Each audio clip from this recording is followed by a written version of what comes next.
Swakopmund.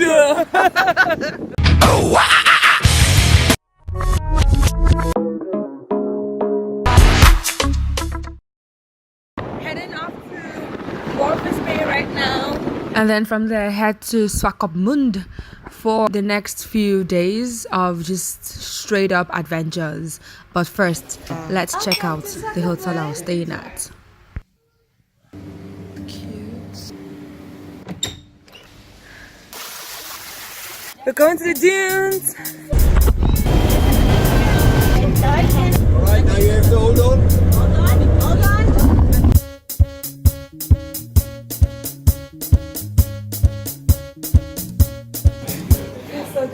What is it? Right here. Janita, how do we eat this? Guys, let's all enjoy your food. Where's that stomach? I like how Mo fed like, yeah, fork and knife for life. Hands were washed, but back to my fork and knife life.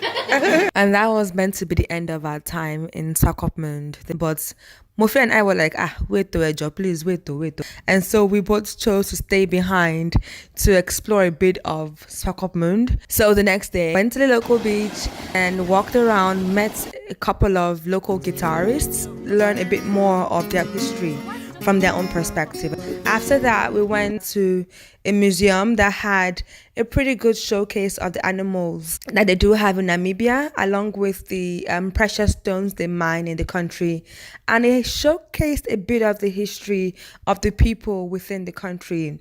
It was pretty interesting. Anyway, after that, we went to Olukpale restaurant for some local food, and it was kind of sad to find that it was the first black-owned business by a woman. That was pretty much our time for day one.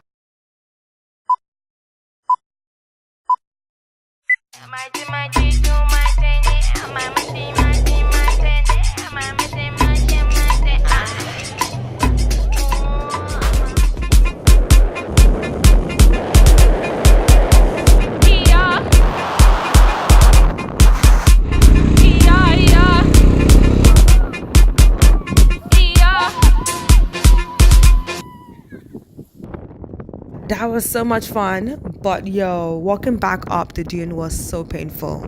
Like, my legs hurt from just that experience. For those who do plan to do this, just have him just meet you down there with a quad bike and then drive you back up.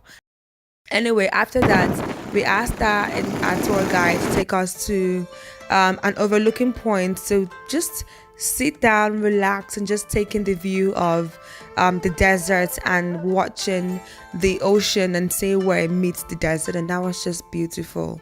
Like, even though we got to skydive over the view earlier on that day, just being at a different perspective to just taking that same view at a much slower pace, more relaxed setting was just beautiful. I love Swakopmund.